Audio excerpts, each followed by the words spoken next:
Hello future leaders, welcome to Unacademy. मेरा नाम है Yuvraj Singh Shekhawat and as I always say be a spokesperson for India. And आज का lecture बहुत ज़्यादा इंटरेस्टिंग होने वाला है, जहाँ पे हम बात करेंगे Islamic State of Iraq and Syria की। और कुछ रिपोर्ट्स की और इंटेलिजेंस सोर्सेज की माने तो Islamic State of Iraq and Syria दोबारा से कोशिश कर रहा है अपनी प्रेजेंस को बढ़ाने में इन बोथ द कंट्रीज, चाहे से वो इराक हो या फिर सीरिया, स्पेशली जब से बशर अल असद की सरकार गिरी है सीरिया के अंदर। और जो भी इनके फाइटर्स अलग-अलग जगह मौजूद हैं, उनको दोबारा से लाने की कोशिश की जा रही है, जिससे कि ये अपना स्ट्रॉन्ग होल्ड बना सकें या जड़ें फैला सकें इराक एंड सीरिया में, जैसा इन्होंने 2015 के आसपास किया था। मैं ब्रीफली आपको सब कुछ बताऊँगा, जिससे कि आप इस आर्टिकल को समझ सकें और साथ-साथ मैं ये भी कनेक्ट करूँगा कि किस इस टाइम पे जो अमेरिकन प्रेसिडेंट हैं डोनाल्ड ट्रम्प, उनकी जो पॉलिसीज़ हैं, वो क्या दर्शाती हैं? क्या वो आइसिस को हेल्प कर रही हैं या फिर उनके पीछे मोटिव कुछ और है? अब जिस तरीके से मैंने आपको बोला कि आइसिस अपनी प्रेजेंस को लेके बहुत सीरियस है और वो दोबारा से उनकी एक्टिविटीज हमें देखने को मिल रही हैं। स्पेशली आप बात करेंगे नदन हमरीन माउंटेन्स के अंदर। मैं इसकी लोकेशन आपको आगे दिखाऊंगा, लेकिन ये पता कैसे चला? ये पता चला है जो इराक अपनी हवाई सर्विलियंस यानी एरियल सर्विलियंस करता है या फिर जो भी इंटेलिजेंस रिपोर्ट्स इन्हें ग्राउंड से मिलती हैं, उसके बेसिस पे ये कहा जा रहा है कि इनकी एक्टिविटीज बढ़ चुकी हैं इस रीजन में। जहां पे पहले ये अपने आप को डेजर्ट के अंदर छुपाए हुए थे, अभी ये अपने आप को और इनके जो मेजर फाइटर्स हैं, उनको मेजर सिटीज़ में भेज रहे हैं। चाहे से वो एलेप्पो हो, डेमास्कस हो, ये सारी सिटीज़। और इसी चीज़ के बारे में ये कहते हुए नज़र आए। हालाँकि जो सिक्योरिटी फोर्सेस हैं, इराक के अंदर भी, सीरिया के अंदर भी, उन्होंने भी ये कन्फर्म किया है कि इनकी प्रेज़ेंस बढ़ रही है। हालाँकि जो भी इन्होंने लगभग पहले 12 मेजर टेरर प्लान किए थे इस साल, उन सबको नाकाम कर दिया था इन सिक्योरिटी फोर्सेस ने, चाहे से वो इराक की हो या फिर सीरिया की। अब यूनाइटेड स्टेट्स की माने, यानी कि जो Islamic State of Iraq and Syria है, जिसे Islamic State of Iraq and Levant भी कहते हैं और दाइश भी कहते हैं, तो उन्होंने कहा कि इनके पास लगभग 1500 से 3000 फाइटर्स अभी सीरिया और इराक के अंदर हैं। और अगर मैं इसकी सबसे ज़्यादा बड़ी इंटेंसिटी की बात करूँ इस ग्रुप की, तो वो अभी अफ्रीका में देखने को मिलती है। ये एक साइट ने कन्फर्म किया जिसका नाम है सर्च इंटरनेशनल टेररिस्ट एंटिटीज़। अब ये जो साइट है ना, जो इंटरनेशनल एंटिटीज़ या टेररिस्ट एंटिटीज़ के बारे में बात करती है, ये पिछले 2 दशकों से काम कर रही है और इनके क्लाइंट्स हैं आपके गवर्नमेंट या फिर कमर्शियल क्लाइंट्स, जिनको वेरिफाइड डेटा चाहिए, जिनको एनालिसिस चाहिए, स्पेशली उन टेररिस्ट और वायलेंट एक्सट्रीमिस्ट एक्टिविटीज़ जो कि ऑनलाइन या फिर ऑन ग्राउंड हो रही हो, और उसमें इस साइट पे बहुत ज़्यादा रिलाय करते हैं गवर्नमेंट और commercial sources, because on the basis of verified data. जिस तरीके से ये एनालिसिस करते हैं, जिस तरीके से ये वेरिफाइबल डेटा प्रोवाइड करते हैं। अब यूएस मिलिट्री ने साफ-साफ ये कहा, जो करंट सीक्रेट लीडर है, यानी कि अभी खुल के बाहर नहीं आया है, बट जो सीक्रेट इनके लीडर हैं अब्दुल कादिर मूम, जो कि अभी इस्लामिक स्टेट की एक ब्रांच है सोमालिया के अंदर, उसको लीड कर रहे हैं। और अगर मैं सोर्सेज़ की बात करूँ, तो रियूटर्स ने साफ-साफ ये कहा, इस्लामिक स्टेट दोबारा से जो एक्टिविटीज़ कर रहा है, उसमें जो इनके स्लीपर सेल्स थे, उनको रीएक्टिवेट किया जा रहा है। आर्म्स प्रोवाइड की जा रही हैं, वेपन्स प्रोवाइड किया जा रहा है। साथ-साथ में ये अपने पोटेंशियल टारगेट्स की भी निगरानी रख रहे हैं कि आने वाले टाइम पे हमें कहाँ-कहाँ पे टेरर अटैक्स प्लान करने हैं, जो भी रियूटर्स को सोर्सेज़ मिले उसके तहत।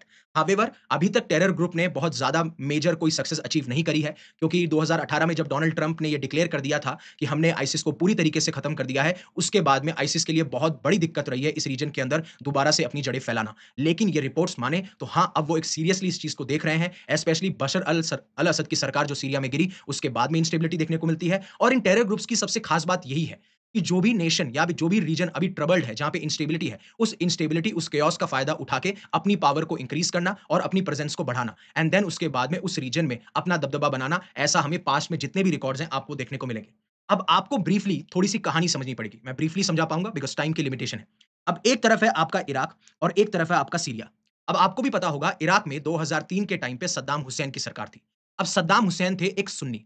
अब जब मैं इराक की डेमोग्राफी की बात करता हूँ, तो जब मैं बोलूँगा तो सुन्नी उस टाइम पे माइनॉरिटी थे और शिया उस टाइम पे मेजॉरिटी में थे। लेकिन एक सुन्नी लीडर मेजॉरिटी शिया को गवर्न कर रहा था। अब जिस तरीके से माइनॉरिटी कम्युनिटी में बिलॉन्ग करने के बावजूद इन्होंने बहुत लंबे टाइम तक सरकार चलाई, फ्रॉम 1979 से 2003। तो कहा यह जाता है कि ये कोई भी टॉलरेंस बर्दाश्त नहीं करते थे अपोजिशन में। ये उनको अरेस्ट करवा देते थे, ऑप्रेस करवा दिया जाता था। इसी वजह से जो शियाई मेजॉरिटी थी, वो सप्रेस की जा रही थी इन सुन्नी लीडर सद्दाम हुसैन के तहत। और उस टाइम पे यूनाइटेड स्टेट्स 2003 में इराक के अंदर इन्वेड कर देता है, सद्दाम हुसैन की सरकार को गिरा देता है और जो शियाइट जो थे, जो मेजॉरिटी लोग थे, वो आ जाते हैं गवर्नमेंट के अंदर। एंड देन उसके बाद में जो भी सुन्नी लीडर्स थे, ऑफिशियल्स थे, उनको ऑप्रेस किया जाता है। और यही ऑपरेशन एक कारण बनता है, क्योंकि इस टाइम पे chaos क्रिएट हो चुका था। यूएस की फोर्सेस इन्वेड कर चुकी थी, सद्दाम हुसैन की सरकार गिर चुकी थी और हमें शिया सुन्नी के बेसिस पे सेक्टेरियन कॉन्फ्लिक्ट्स देखने को मिल रहे थे इराक के अंदर। और इवन जो सुन्नी माइनॉरिटी के लोग थे, वो इतने ऑप्रेस थे, इतना इनजस्टिस फेस कर रहे थे उस टाइम उनके अकॉर्डिंग, तो वो आईसिस को जॉइन कर लेते हैं, यानी Islamic State of Iraq and Syria को उस टाइम पे जॉइन कर लेते हैं। उनका मकसद होता है शियाइट मेजॉरिटी जो कि अब अपनी गवर्नमेंट बना चुकी है, उससे बदला लेना। अब एक तरफ इराक है, राइट? और यूएस फोर्सेस 2011 के अंदर इराक से विथड्रॉ कर लेती हैं। यहाँ तक की कहानी समझ में आई। अब आते हैं सीरिया में। अब सीरिया में ध्यान रखिएगा, यूएस फोर्सेस 2011 में इराक से विथड्रॉ कर चुकी हैं। जब मैं सीरिया की बात करूँगा, तो सीरिया में उस टाइम पे किसकी सरकार थी? बशर अल असद की सरकार थी। जो क्या थे? जो एक अलावाइट सेक्ट से बिलॉन्ग करते थे, जो कि बहुत ही स्मॉल ऑफशूट था शियाई सेक्ट का, राइट? और मेजॉरिटी पॉपुलेशन क्या थी? मेजॉरिटी पॉपुलेशन थी सुन्नी। ध्यान रखिएगा, इराक में माइनॉरिटी पॉपुलेशन सुन्नी थी और मेजॉरिटी पॉपुलेशन शिया थी। यहाँ पे ये अलावाइट सेक्ट से बिलॉन्ग करते थे, जो कि एक ऑफशूट था शियाइट सेक्ट का, बट मेजॉरिटी पॉपुलेशन थी सुन्नी की। लेकिन इनकी सरकार जो थी, इतने ज़्यादा ऑपरेशन किया करती थी, लोगों को दबाया जाता था, कोई टॉलरेंस था नहीं। तो उस टाइम पे अरब स्प्रिंग जो तुनीशिया से शुरू हुआ, उसमें सीरिया में भी उस अरब स्प्रिंग के हमें प्रोटेस्ट देखने को मिलते हैं, जहाँ पे लोग फ्रीडम की डिमांड करते हैं, जस्टिस की डिमांड करते हैं, फ्रीडम ऑफ स्पीच की डिमांड करते हैं और उसको दबाने के लिए सीरिया के प्रेसिडेंट बशर अल असद हर एक कोशिश करते हैं। तो दोनों टाइम 2011 के टाइम पे एक यूएस फोर्सेस का विथड्रॉ करना इराक से और दूसरा सीरिया के अंदर बहुत सारे प्रोटेस्ट देखना अरब स्प्रिंग के हिस्से में। तो वहाँ पे एक chaos क्रिएट होता है और एक ग्रुप जिसका नाम है Islamic State of Iraq and Syria, वो अपनी पकड़ मजबूत करता है। लेकिन क्या Islamic State of Iraq and Syria 2011 के टाइम पे आया था? नहीं। ये बताया जाता है कि 2004 और 2006 में जो अल-कायदा का एक ऑफशूट, अल-कायदा इन इराक यानी अल-कायदा की एक ब्रांच थी इराक में, उसका एक ऑफशूट था इस्लामिक स्टेट, राइट? और वो धीरे-धीरे इनिशियली तो 2006, 2008, 2011 तक देखा जाता है कि ये अपनी इतनी प्रेजेंस नहीं दिखा पाते हैं। बट 2011 के बाद में जिस तरीके से इंस्टेबिलिटी क्रिएट होती है, कॉन्फ्लिक्ट ज़ोन बन जाता है, तो वो धीरे-धीरे इस chaos का फ़ायदा उठा के अपनी पावर को बढ़ाने लगते हैं। पहले इसके लीडर जहाँ पे अल-ज़रक़वी थे, उसके बाद में मसरी बनते हैं, लेकिन अल-ज़रक़वी एक यूएस की एयर स्ट्राइक में मारे जाते हैं, उसके बाद में मसरी मारे जाते हैं और फिर आते हैं अबू बकर अल-बगदादी, जो कि सबसे बड़े लीडर थे, जिन्होंने इस आईसिस के आप कह सकते हो पूरा ढाँचा रखा और पूरी की पूरी तरीके से इसकी प्रेज़ेंस को फैलाया। और बाद में अराउंड 2014-15 के आसपास इस्लामिक स्टेट जो है अपने आप को नाम देता है Islamic State of Iraq and Syria, because इसकी प्रेज़ेंस आपको इराक और सीरिया में मिलेगी। अब काफ़ी लोग इसका नाम Islamic State of Iraq and Levant भी बोलते हैं। व्हाई? बिकॉज़ एक तो इराक में प्रेज़ेंस थी, that's why in Iraq, but Levant आप देखेंगे तो जो मेडिटेरियन सी का जो ईस्टर्न रीजन है, इसे हम लेवांट रीजन कहते हैं। आपके यूपीएससी में भी इसका सवाल आया था। तो that's why their presence was also in that region. That's why we call it Islamic State of Iraq and Levant और इसे कहा जाता है दैश। अब इनका मकसद था इस पूरे रीजन में अपनी पावर लेके आना, अपनी प्रेजेंस बढ़ाना और कैलिफेट यानी मुस्लिम रूल लेके आना, जहां पे स्ट्रिक्ट इंटरप्रिटेशन हो शरिया लॉ का, स्पेशली इस्लामिक लॉ का। यह इनका मकसद था। और उसके बाद में यूनाइटेड स्टेट्स के साथ में यूनाइटेड स्टेट्स लेड एक कोalition लॉन्च की जाती है, जिसमें इनके ऊपर काफ़ी सारी एयर स्ट्राइक्स की जाती हैं और धीरे-धीरे जो भी सीरियन डेमोक्रेटिक फोर्सेस थी, इराकी आर्मी थी, ये यूएस के साथ में मिलके इनके दबदबे को कम करने लग जाते हैं। और कहा जाता है 2017 सो 17-18 तक 95% तक ये टेरिटरी इस टाइम तक लूज़ कर चुके थे एंड 2018 में डोनाल्ड ट्रम्प डिक्लेयर कर देते हैं कि हमने Islamic State of Iraq and Syria को डिफीट कर दिया है और वहाँ से इनके फाइटर्स अलग-अलग रीजन में चले जाते हैं। चाहे से वो अफ्रीकन रीजन हो, बाकी मिडल ईस्ट के छोटे-छोटे रीजन हो, कहा जाता है कि इराक एंड सीरिया में ये डेज़र्ट्स में पाए जाते हैं, जहाँ पे भी इनके ऊपर एयर स्ट्राइक्स की गई थी। अब अगर आगे बात मैं करूँ और आगे बढ़ने से पहले, जिससे पहले मैंने आपको पूरी कहानी सुना दी है, जो कि बहुत ज़रूरी है, उससे पहले अनअकैडमी आपके लिए लेके आए। अगर आप यूपीएससी सिविल सर्विसेज़ का सपना देखते हैं, तो आप हमारे साथ में जुड़ सकते हैं, प्रिपेयर कर सकते हैं। जहाँ पे बेस्ट ऑफ द फैकल्टीज़ आपको मिलेगी, चाहे वो इंग्लिश हो, हिंदी हो, इंग्लिश हो, जिसमें कि आपके लिए ऑफर अवेलेबल है 17,999 में फॉर लेस देन 48 आवर्स आपके पास हैं। आप मेरा कोड यूज़ कर सकते हो, दैट इज़ यूवी पाजी वाला यूवी उन्होंने मार दी 50 एंड इसमें आपको 12 मंथ्स का एक्सटेंशन भी फ्री मिलेगा डिपेंडिंग अपॉन कि आपकी कोर्स की ड्यूरेशन क्या है। आप यूट्यूब पे जाके हमारी इंग्लिश टीम इनके लेक्चर्स देख सकते हैं, जिससे कि आप ये डिसाइड कर सकें कि आपको ये कोर्स लेना है कि नहीं लेना है। सेम अगर आपका 1 साल के बाद टारगेट है, 2 साल के बाद टारगेट है, 3 साल का टारगेट है, तो आप उसके बेसिस पे डिसाइड कर सकते हैं। जैसे आगाज़ 2027 का बैच है, नीव 2028 का बैच है, नीव में मैंने इकोनॉमिक्स पढ़ाई है, आगाज़ में मैंने science and tech and environment पढ़ाया है। ये सारे बैचेस डिफरेंट मीडियम्स के लिए हैं। हम आपको एक सब्सक्रिप्शन देते हैं। यानी कि अगर आपने एक कोर्स खरीद लिया, तो हम आपको लिमिट नहीं करेंगे कि आप सिर्फ उस बैच तक लिमिटेड हैं। आप हर एक कोर्स में हर एक टीचर के कोर्सेज़ आप देख सकते हैं। जो भी टीचर्स आपको अच्छे लगे, उसके साथ में आप अपना प्रिपरेशन कर सकते हैं। अब जब मैं बात कर रहा था कि 2015 में जो लगभग इन्होंने बहुत ज़्यादा बड़ी टेरिटरी को ऑक्यूपाई कर लिया था, तो आप देख सकते हो कि जब आप देखोगे ये हल्का-सा जो पिंकिश कलर है, ये वाले सारे रीजन है जहाँ पे इन्होंने अपना पूरा का पूरा कंट्रोल बनाया है। और बहुत ही मेजर टेरिटरीज़ इन्होंने कंट्रोल कर ली थी। लेकिन 2018 में जैसे आप देखोगे, जब डार्क ब्राउन की बात करता हूँ, तो सिर्फ इतने-इतने रीजन्स में ये आ गए थे, क्योंकि कह दिया था कि अराउंड 95% तक ये टेरिटरी लूज़ कर चुके थे और इवन काफ़ी सारे लोगों ने तो बोल दिया था कि क्या नाम है, आईसिस पूरी तरीके से खत्म हो चुका है। इवन मज़ाक-मज़ाक में डोनाल्ड ट्रम्प ने एक बार ये भी कहा था कि जो आईसिस को बनाया था, वो बनाया था बराक ओबामा ने। क्योंकि अगर यूनाइटेड स्टेट्स की फोर्सेस 2011 में विथड्रॉ नहीं करती, तो शायद जो chaotic एनवायरनमेंट था, जो इंस्टेबिलिटी थी, उसको हम कंट्रोल कर सकते थे और शायद आईसिस का जन्म नहीं होता। बट फिर वो बाद में कहते हैं कि मैंने तो सिर्फ ये मज़ाक किया था। तो डोनाल्ड ट्रम्प की ये आदत पहले से रही हुई है to flip from our statement. और अभी आज अगर इसकी प्रेज़ेंस देखोगे आप, तो देखना यहाँ पे आपको नाइजीरिया में मिलेंगे, इस वाले माली वाले एरिया अफ्रीकन रीजन्स में मिलेंगे। फिर यहाँ पे आपको इस्लामिक स्टेट खोरासन प्रोविंस जो है, वहाँ पे आपको आईएसकेपी देखने को मिलता है, जो कि एक बहुत बड़ा चैलेंज बना हुआ है। वहाँ के टेरर ग्रुप्स जैसे तहरीक-ए-तालिबान पाकिस्तान हो, अफ़गानिस्तान के कुछ टेररिस्ट ग्रुप हैं उनके लिए, यमन में आपको देखने को मिलेगा, सोमालिया में आपको देखने को मिलेगा और सबसे ज़्यादा तगड़ी जो ब्रांच है, स्ट्रॉन्गेस्ट ब्रांच अभी कहा जाता है, इस्लामिक स्टेट की सोमालिया के अंदर है। और कई रिपोर्ट्स की माने तो यहाँ पे जो पायरेट्स रहते हैं, इनके साथ में भी इनके बहुत सारे कनेक्शंस बताए जाते हैं। और इवन जब मैं आईएस फॉरेन फाइटर्स की बात करता हूँ कि इनके अंदर कौन थे, तो आप देख मतलब शॉक हो जाएँगे। उज़्बेकिस्तान से लोग आ रहे हैं, रशिया से लोग आ रहे हैं, अफ्रीकन नेशन से लोग आ रहे हैं इस आईएसएस के अंदर और इस टाइम पे इनकी फंडिंग क्या हुई थी? टैक्सेस वसूलना, फीस वसूलना, बैंक्स को लूटना, ऑयल फील्ड्स को लूटना, किडनैपिंग करना, राइट? कन्फिस्केशन करना जो आपके एसेट्स होते थे उनको कन्फिस्केट करना। अब इम्पोर्टेंट बात ये है कि इस टाइम पे इनके इराक और सीरिया में क्या ऑपरेशंस चल रहे हैं और कैसे मैं इसको लिंक करूँगा, किस तरीके से अमेरिका अभी लॉस एंजेलिस पे ज़्यादा ध्यान दे रहा है और जो यूएस ईरान की टेंशन्स है, जिसमें इज़राइल ने अभी कहा है कि हमने ईरान की न्यूक्लियर फैसिलिटीज़ पे भी अटैक कर दिया है, वो एक मेजर रीज़न है। ये कहा जा रहा है कि ये सेकंड रीज़न बन सकता है कि इस्लामिक स्टेट इस chaotic एनवायरनमेंट का फ़ायदा उठा रहा है। पहला बशर अल असद की सरकार गिरना और दूसरा जिस तरीके से अब मिडल ईस्ट में टेंशन्स दोबारा से क्रिएट हो चुकी हैं। हालाँकि इज़राइल गाज़ा की वॉर तो थी ही, लेकिन अब इज़राइल और ईरान की वॉर भी छुड़ चुकी है क्योंकि पहले ईरान प्रॉक्सीज़ का इस्तेमाल करते हुए इज़राइल पे अटैक कर रहा था, लेकिन अब जिस तरीके से यूएस और ईरान की न्यूक्लियर डील नहीं हो पाई है, उसके बाद में इज़राइल ने डायरेक्ट उनकी न्यूक्लियर फैसिलिटीज़ पे अटैक कर दिया और इवन कहा जा रहा है कि ईरान ने अपना रेड फ्लैग भी दिखा दिया है, जिसकी वजह से वो इज़राइल के इस एक्शन पे रिवेंज भी लेते हुए नज़र आएँगे। अब जब मैं इराक के ऑपरेशन की बात करता हूँ, तो इस्लामिक स्टेट ने इसी लास्ट ईयर दिसंबर 2024 का जो दिसंबर था, उसमें अपना पहला अटैक प्लान करने की कोशिश की थी, जब उसी महीने में बशर अल असद की सरकार गिरती है सीरिया के अंदर। अब जो रेबल फाइटर्स हैं, उस टाइम पे वो डेमास्कस की तरफ मूव कर रहे थे। तो इस्लामिक स्टेट के लीडर जो हैं, वो रक्का की जगह पे मिलने की कोशिश करते हैं, जो उनकी पहले कैपिटल हुआ करती थी। और वहाँ पे वो इराक में 2 मैसेंजर्स को भेजते हैं, जिसमें कहा जाता है कि हम आने वाले टाइम पे एक सीक्रेट अटैक प्लान कर रहे हैं। बट जो भी पेट्रोलिंग होती है, जो भी चेकिंग होती है, इन दोनों मैसेंजर्स को पकड़ लिया जाता है इराकी फोर्सेस के बाद में, क्योंकि वो प्लान कर रहे थे एक सुसाइड बॉम्बिंग का। बट उसी के 11 दिन बाद एक और चीज़ होती है कि इराकी फोर्सेस एक सस्पेक्ट को ट्रैक करते हैं, जो कि वहाँ पे एक रेस्टोरेंट के अंदर एक सुसाइड बॉम्बर के तौर पे था, लेकिन जैसे ही वो एक्सप्लोजन होता, उससे पहले इराकी फोर्सेस उसको मार गिराते हैं।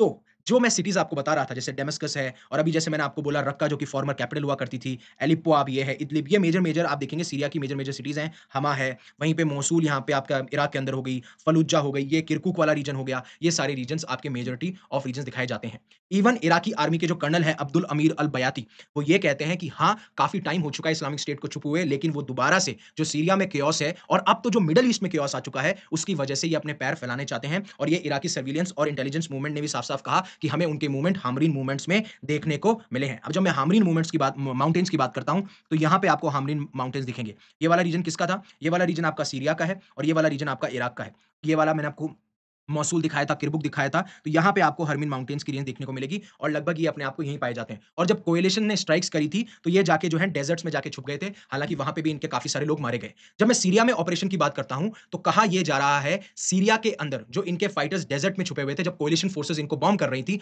अब इनके फाइटर्स मेजर सिटी में जा रहे हैं, जैसे एलेप्पो, होम्स, डेमास्कस जो मैंने आपको दिखाया, I will show you again, right? This is Damascus, this is Aleppo, this is Homs. तो अब ये डेज़र्ट वाले रीजन से इन मेजॉरिटी वाले सिटीज़ वाले रीजन में आ रहे हैं और इवन सीरिया के जो इंटीरियर मिनिस्टर हैं, जिनका नाम है अन्नास खत्ताब, उन्होंने स्टेट टीवी पे ये भी कहा कि अब जो दाइश है, आईसिस जो है हमारा बिगेस्ट थ्रेट है। इवन सीरिया के डिफेंस मिनिस्टर ने कहा, हालाँकि ये थ्रेट तो है, लेकिन हमारी इंटेलिजेंस भी साथ-साथ इम्प्रूव हो रही है।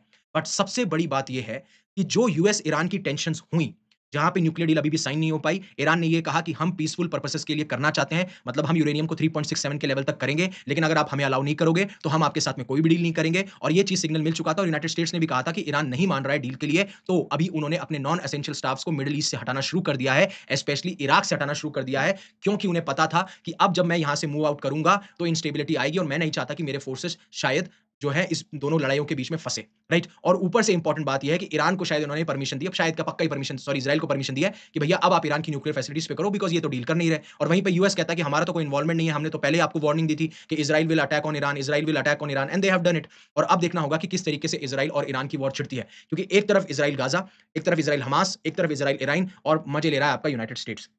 राइट? तो इसमें ये कहा जाता है कि जितने ट्रुप्स सीरिया और इराक के अंदर हैं, लगभग बताया जाता है 4000 यूएस के ट्रुप्स हैं सीरिया और इराक के अंदर। अब धीरे-धीरे मिडल ईस्ट से ये अपने ट्रुप्स को भी निकालना शुरू करेंगे। अभी तो इन्होंने नॉन एसेंशियल स्टाफ्स को निकालना शुरू किया है। उससे ज़्यादा ट्रुप्स तो इन्होंने लॉस एंजेलिस में जो आपको पहले प्रोटेस्ट देखने को मिल रहे थे, अब वो राइट्स बन चुके हैं। वहाँ पे इन्होंने ट्रुप्स को जो है स्टेशन कर रखा है। और हालाँकि ये जो प्रोटेस्ट था, अपन को लग रहा था कि सिर्फ लॉस एंजेलिस तक सीमित है, यानी कैलिफोर्निया तक सीमित है। बट अब ये अलग-अलग जगह भी जा रहा है, जैसे शिकागो हो, डैलास हो, ह्यूस्टन हो, अटलांटा हो, वाशिंगटन हो, न्यूयॉर्क हो, हर जगह आपको ये प्रोटेस्ट देखने को मिल रहे हैं। क्योंकि यूनाइटेड स्टेट्स के प्रेसिडेंट ने इलेक्शन कैंपेन में भी साफ-साफ ये कह दिया था कि मेरा बहुत बड़ा क्रैकडाउन यानी मैं बहुत बड़ा स्टेप्स लेके नज़र आऊँगा, जो भी इमिग्रेंट्स यहाँ पे रह रहे हैं, स्पेशली इल्लीगल इमिग्रेंट्स। जिस तरीके से इंडियंस जो इल्लीगल्स थे, जिनके पास में वेरिफाइड डॉक्यूमेंट्स नहीं थे, लीगल डॉक्यूमेंट्स नहीं थे, उनको डिपोर्ट किया गया। प्रिज़न के जो एल एल साल्वाडोर में प्रिज़न्स हैं, जो डिटेंशन सेंटर्स थे, वहाँ से एल साल्वाडोर के जो डिटेंशन सेंटर है, वहाँ पे लोगों को भेजा गया। तो स्पेशली कहा जा रहा था कि जो इनका यूनाइटेड स्टेट्स का एक डिपार्टमेंट है, इमिग्रेशन एंड कस्टम एनफोर्समेंट, वो क्या है मास डिटेंशन करते हैं उन लोगों का जिनके पास में डॉक्यूमेंट्स नहीं है, जो इल्लीगल इमिग्रेंट्स हैं। स्पेशली कहा जाता है जो मेक्सिको से इन्वेड कर रहे हैं या मेक्सिको से इल्लीगली एंटर कर जाते हैं, उनको सस्पिशन बेसिस पे यानी फिर उनके पास में डॉक्यूमेंट्स नहीं है तो उनको डिटेंशन सेंटर में डाला जाता है और उसके बाद में बहुत भारी प्रोटेस्ट हमें देखने को मिलता है जिसमें पुलिस के ऊपर अटैक्स हो रहे हैं, इवन आपके जो इंफ्रास्ट्रक्चर है उसको डिस्ट्रॉय किया जा रहा है, गाड़ियों को आग लगाई जा रही है और उसी वजह से इन्होंने नेशनल गार्ड्स को भी डिप्लॉय किया, अब तो मरीन्स को भी डिप्लॉय कर चुके हैं और इवन जो कैलिफोर्निया के गवर्नर थे उन्होंने कहा कि ना तो मुझसे कंसल्ट किया गया और even with my objection they have deployed the National Guard as well. तो मैं जो है ट्रम्प को सू करूँगा और बताया जा रहा है कि उन्होंने ट्रम्प को एडमिनिस्ट्रेशन को सू भी कर दिया है। तो अब इनका एक कह सकते हो सेंट्रल स्टेट या फेडरल स्टेट वाला भी जो इश्यू है, वो भी बहुत ज़्यादा बढ़ चुका है, लेकिन ये प्रोटेस्ट हर जगह जा रहा है और ये चीज़ हमें देखने को मिल रही है। इवन जो मैंने आपको प्रोटेस्ट के बारे में बात करा और इवन यूएस जिस तरीके से मिडल ईस्ट से अपने आप को ट्रुप्स कर रहा है, तो ये एक chaotic सिचुएशन है। तो वहीं पे लॉस एंजेलिस का प्रोटेस्ट जहाँ पे पूरा का पूरा ध्यान जो यूनाइटेड स्टेट्स का वहाँ जा चुका है, वहाँ पे मरीन्स को डिप्लॉय किया जा रहा है, वहाँ पे नेशनल गार्ड्स को डिप्लॉय किया जा रहा है। खुद की इंस्टेबिलिटी समझ नहीं रही है और ऊपर से बोलते हैं कि हमने इंडिया पाकिस्तान के सीज़फायर को कराया, मैंने ट्रेड की बातें करी, मैं ये बड़े-बड़े देशों के बीच में पीस पीस ला सकता हूँ। आप अपना पहला घर देखिए जहाँ पे बहुत बड़ी सिचुएशन क्रिएट हो चुकी है। First handle that and then we will talk about it, right? तो ये सारी सिचुएशन है और इवन इन्होंने ये कहा कि जब मैं ट्रूप्स को पुल आउट कर रहा हूँ क्योंकि मिडल ईस्ट अब आने वाले टाइम पे एक डेंजरस प्लेस हो सकती है, जिस तरीके से इज़राइल और ईरान का कॉन्फ्लिक्ट हमें देखने को मिलता है।